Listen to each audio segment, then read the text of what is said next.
시청자 여러분 안녕하십니까? BTV 주간 종합 뉴스 시작합니다. 총선을 앞두고 김포를 비롯한 인근 지역을 서울로 편입하는 메가서울 논란이 연일 뜨겁습니다. 이번 사안과 관련해 김동연 경기도지사는 대국민 사기극이라고 밝혔는데요. 유정복 인천시장도 기자회견을 열고 실현 가능성 없는 정치쇼라고 비판했습니다. 수도권 매립지 연장 우려에 대해서도 불가능한 일이라며 일축했습니다. 김지영 기자의 보도입니다. 총선을 5개월여 앞두고 정치권을 흔들고 있는 김포시의 서울 편입 이슈. 유정복 시장이 이번 사안에 대해 처음으로 입장을 밝혔습니다. 유 시장은 실현 가능성 없는 정치쇼라며 아니면 말고식의 선거용 포퓰리즘은 결국 국민들의 정치 불신만 야기할 뿐이라며 강도 높게 비판했습니다.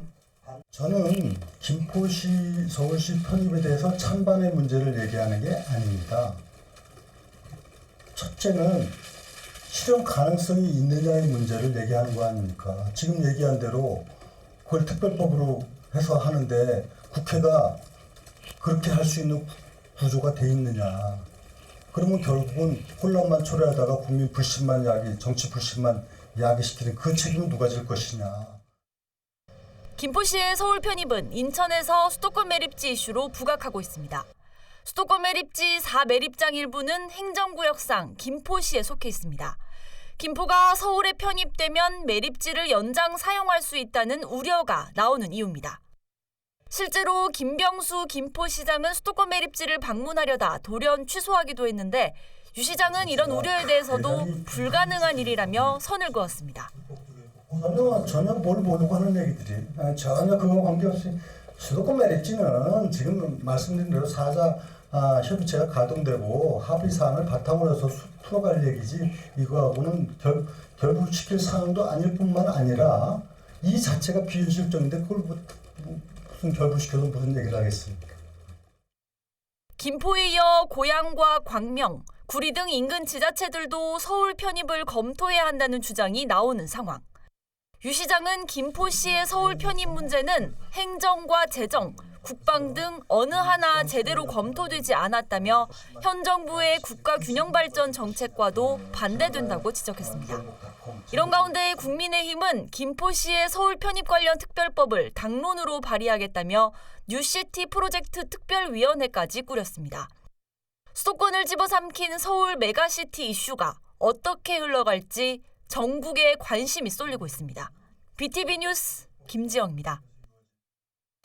인천시 교육청이 내년도 예산안을 편성해 시의회에 제출했습니다. 올해 본 예산보다 2,470억이 줄어든 5조 1,071억인데요. 도성훈 교육감은 내년 역점 교육 정책으로 올바로, 결대로, 세계로 교육이라고 밝혔습니다. 배상민 기자입니다. 인천시 교육청이 세운 내년 예산은 5조 1,071억, 올해 본 예산 대비 2,470억 원이 줄었습니다. 도성훈 교육감은 내년 인천 교육 방향을 올바로, 결대로, 세계로 교육으로 제시했습니다. 앞으로 인천 교육은 결대로 교육입니다. 이를 위해 바른 인성과 시민성을 위한 올바로 교육의 바탕을 두고 인천을 바로 알고 세계로 나아가는 글로컬 인재 교육에 역점을 두고자 합니다. 이를 위해 인천만의 특색 있는 교육 실천을 꼽았습니다. 학교 중심의 독서 교육을 강화하고 인천 바로 알기를 바탕으로 세계로 배움학교 사업을 시작하겠다고 말했습니다.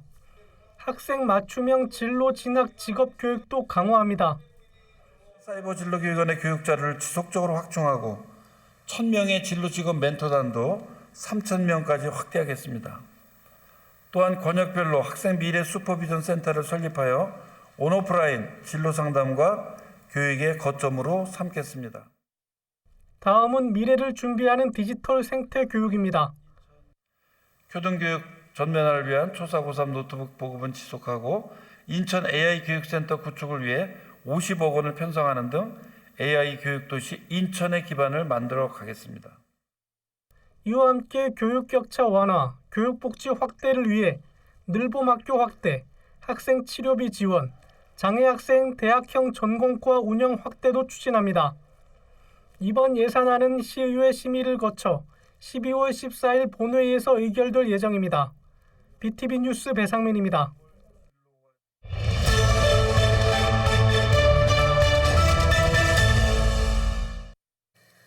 인천국제공항이 눈앞에 있고 학교와 각종 편의시설이 지근거리에 있는데 날씨가 허락해야 오갈 수 있는 곳이 있습니다.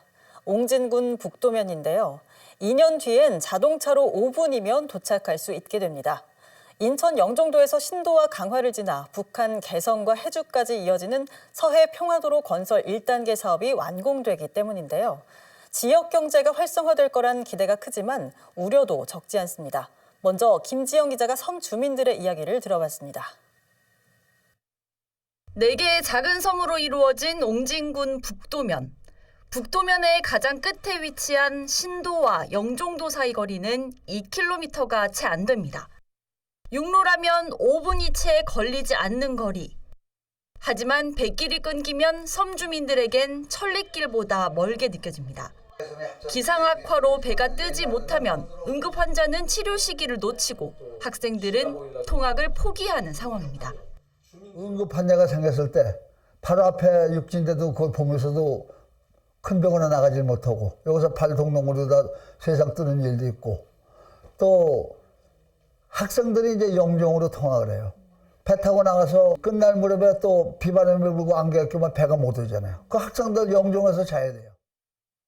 드넓은 갯벌 위에 거대한 콘크리트 구조물이 올라가고 있습니다. 주민들의 염원인 연도교 건설 공사가 진행 중입니다. 신도에서 영종을 잇는 서해 평화도로 1단계 구간입니다.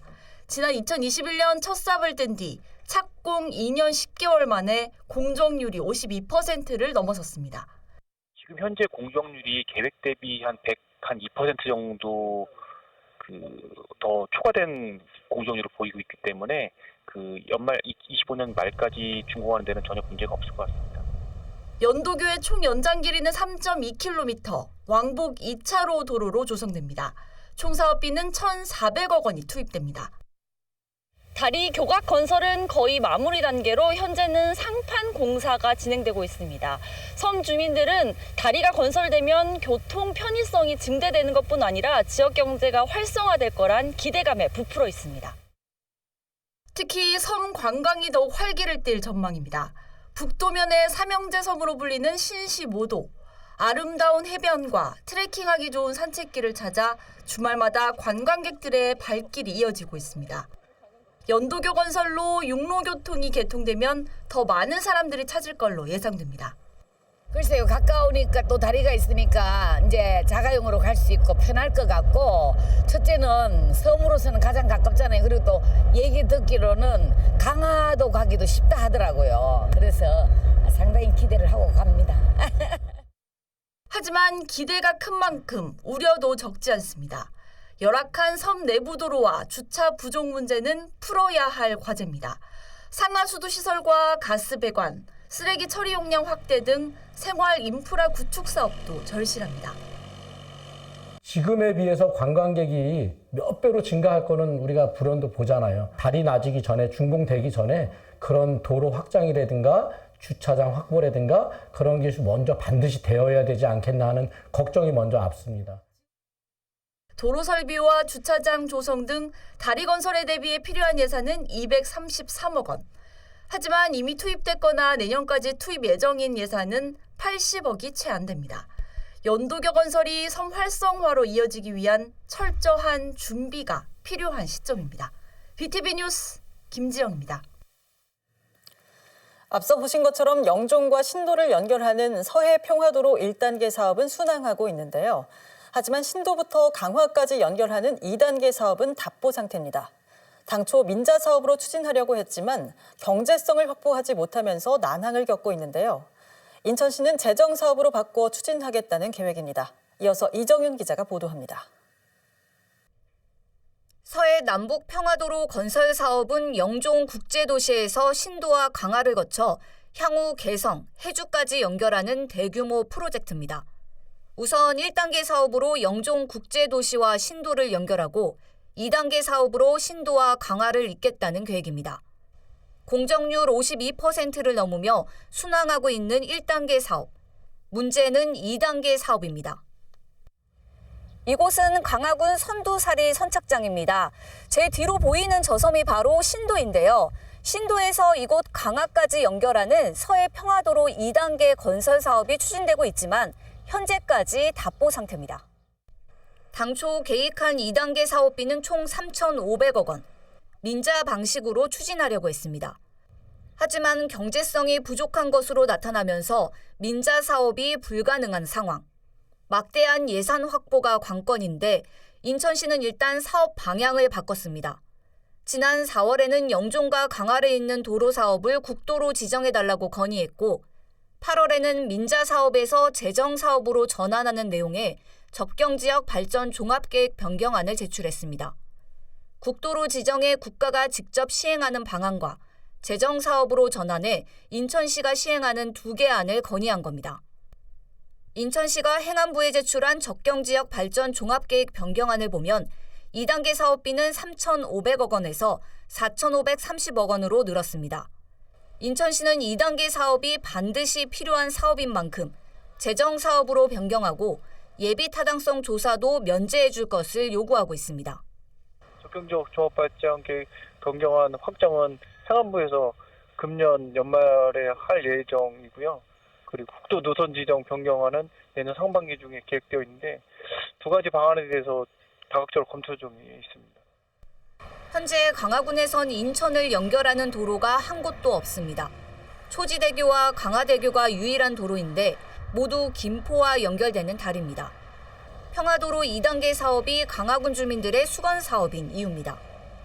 주말 같은 경우는 거의 하긴 바쁜 일은 가지만 거의 가지 않을 정도로 그렇게 포기하고 사는 상태고 지금 주민들 그 교통체증이 말도 못해요. 그래가지고 교통 관련된 분들 말씀이 하루에 주말 같은 경우는 강화다리로 5만, 초지다리로 5만 해가지고 한 10만이 그 강화군에 유입되는 걸로 알고 있어요. 김포를 거쳐서 오려니까 불편한 점도 많고 사실 키로수로는 14억 킬로 된다고 하는데 그 정도면은 여기서 공항까지 한 20분 정도만 갈 수 있는 거리고 하니까 수건 사업이고 또 영종부터 신도를 거쳐 강화까지 연결되는 다리가 놓이면 주민들의 교통 편의는 물론 지역 경제 발전에도 큰 도움이 될 것으로 기대하고 있습니다.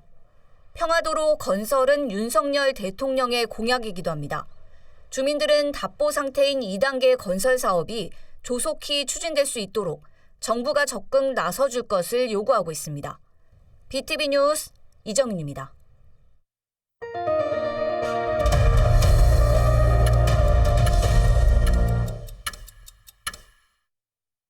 다음은 단독 보도로 전해드립니다. 영종도의 한 해수욕장으로 시커먼 오폐수가 흘러들고 있습니다. 주말이면 방문객들로 인산인해를 이루는 곳인데요. 어민들은 갯벌 오염을 우려하고 있는데 관계당국은 배수로가 민간 소유 토지란 이유로 사실상 손을 놓고 있습니다. 구혜희 기자가 현장 취재했습니다. 영종도 선녀바위 해수욕장 주변. 마을과 연결된 수로에 흐르는 물이 먹물을 방불케 합니다. 물이 너무 탁해 바닥을 가늠할 수 없습니다. 페트병에 떠올린 물은 오염 상태를 그대로 보여줍니다. 바닥 상황은 어떨까? 나뭇가지로 퍼보니 시커먼 슬러지가 올라옵니다. 이 수로에서 건져 올린 흙더미입니다. 이렇게 보시는 것처럼 까맣게 썩어 있는데요. 악취도 굉장히 심각한 상황입니다. 하지만 더욱 심각한 문제는 따로 있습니다. 오염된 생활하수가 이렇게 바다로 곧장 흘러 들어간다는 겁니다. 오폐수가 흐르는 수로가 2차선 도로를 경계로 바다와 연결되는 겁니다. 주민들을 찾아가 봤습니다. 이곳에서 생업을 이어가는 어민들은 구조적인 문제를 지적합니다. 오폐수가 바다로 흘러드는 걸 막기 위한 폐수 처리 시설 자체가 없다며 고충을 토로합니다. 수천 명이 없어요. 이 섬에가. 지금 그것 때문에 매번 전쟁을 하는데 특히 오폐수가 어패류에 미칠 영향을 우려합니다. 여름엔 어패류에서 냄새가 날 만큼 오염돼 조업 자체를 막는다고 말합니다. 한겨울도 기다리면 조금 그나마 날씨가 차가우니까 좀 나은데 여름에는 이 썩은 냄새가 장난 아니에요. 이게 해결하다. 지금 우리가 조개 못 캐고 하고 있는데 조개도 그 영향이 많을 거예요. 전문가는 이 수로가 빗물을 흐르게 만든 우수로 추정합니다. 하지만 현재 상태는 그 역할을 상실했다고 진단합니다. 비가 왔을 때 그 빗물이 흐르는 길 역할만을 해야 되는데 그 역할보다는 그냥 생활하수가 그냥 무단으로 불법으로 버려져서 흘러가는 그런 하수구 역할을 하고 있다고 말씀드리고 싶습니다. 행정당국은 이런 상황을 알고 있을까? 중구청은 배수로 상부의 숙박업소 등에서 흘린 생활하수가 바다로 흘러드는 것으로 추정했습니다. 민원으로 현장 상황은 인지하고 있지만 개인 소유의 토지인 만큼 구청의 관리 대상이 아니란 입장입니다. 어쨌든 그 민원은 좀 알고 계시는 것 같네요. 내용은 알고 있는데 여기 피치 자체가 뭐 저희가 관리하는 공공하수관이 있는 곳도 아니고 저희 팀에서 관리하는 그 문제를 악취나 뭐 이런 게 하수가 발생되는 게 그런 쪽으로 원인을 보고 있거든요. 오폐수를 벌이는 잘못된 시민의식. 여기에 관리 대상이 아니어서 손을 놓은 관계 당국. 그 사이 오늘도 시커먼 오폐수는 바다로 흘러들고 있습니다. BTV 뉴스 구혜입니다. 남동구의 한 아파트 재개발 현장 인근 주민들이 재개발 공사로 인한 피해를 호소하고 있습니다. 공사가 시작된 뒤 집안이 내려앉고 건물에 균열이 생겼다고 주장하고 있는데요. 하지만 시공사는 인과관계가 입증되지 않았다며 맞서고 있습니다. 어떤 상황인지 김지영 기자가 현장 취재했습니다. 남동구의 한 상가 건물. 바닥에 선명한 금이 생겼습니다. 벽돌을 쌓아 올린 담벼락은 위태롭게 흔들립니다. 집안 일부가 내려앉으면서 바닥 한쪽엔 틈이 생겼습니다. 이 일대 건물의 균열이 시작된 건 약 2년 전부터입니다. 주민들은 인근 아파트 재개발 공사를 원인으로 지목합니다. 발파 공사로 인한 진동과 충격이 주변 건물로 전달됐다는 주장입니다. 진동이 거의 옆에 있으면 얘기하기도 힘들 정도? 저희가 이곳에서 장사를 한 지가, 개업을 한 지가 거의 20년이 다 넘어요. 넘는데 그 전에는 이런 현상이 하나도 없었어요. 네, 보셨겠지만 이런 현상이 하나도 없었는데 그 이후에 바로 발생을 하니까 저희는 바로 인과관계에 있다고 생각을 하는 거죠.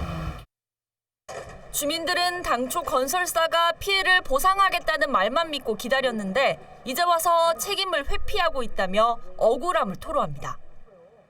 뭐 좋은 또 단지가 들어선다는 희망으로 그냥 견뎠고 그리고 또 보상을 해준다는 우리 환경팀장님의 말씀을 믿고 그래 이 정도는 인정하고 이 정도는 인정 못하겠다라는 어떤 대화의 요지가 있어야 되는데 전혀 무시하면서 2년이라는 세월이 가니까. 건설사 측은 일부 분진과 소음 피해는 인정했습니다. 하지만 건물 균열에 대한 피해는 인과성이 입증되지 않아 보상할 수 없다는 입장입니다. 일반적으로 주민분들이 오셔서 얘기하시는 부분하고 저희 소나들이 보는 부분하고는 또 격차가 있다 보니까 결국 주민들은 관할구청과 권익위 등의 민원을 제기하며 중재를 요청했습니다. 입주민과 또 기존에 있던 이웃은 같은 또 상생을 해야 되고 또 그동안 또 입주민들이 우리하고 불편한 기존인 분들하고 불편하게 되면 또 같이 살아가는데 좀 그렇지 않습니까? 금액의 문제가 아니라 최소한의 그 윤리 의식에 의해서 좀 지구 좀 해줬으면 좋겠다라는 게. 해당 아파트는 준공심사를 거쳐 이달 말 입주를 앞두고 있습니다. 주민들은 문제가 해결될 때까지 1인 시위 등을 이어간다는 방침입니다. BTV 뉴스 김지영입니다. 정부는 전세 사기 특별단속으로 1,163억 원을 몰수 추징했다고 밝혔죠.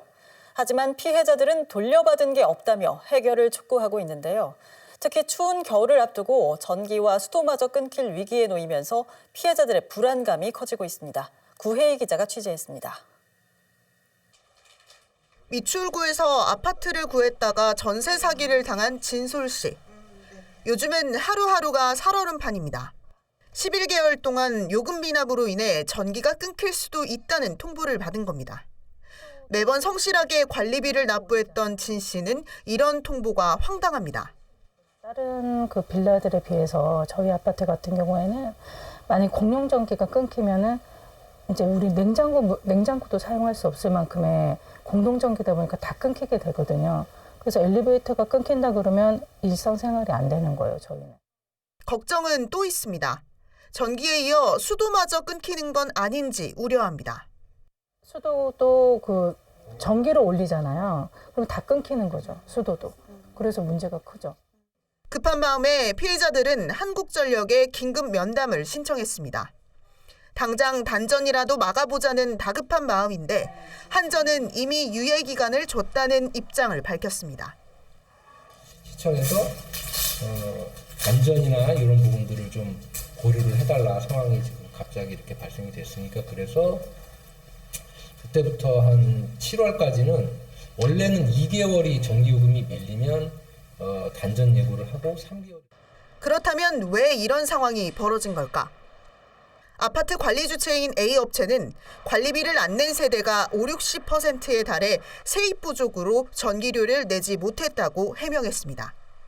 이에 대해 피해자들은 A업체가 관리비 정산 내역서를 보여주지 않아 불신이 생겼고 관리비를 안 내는 세대가 있다고 주장합니다.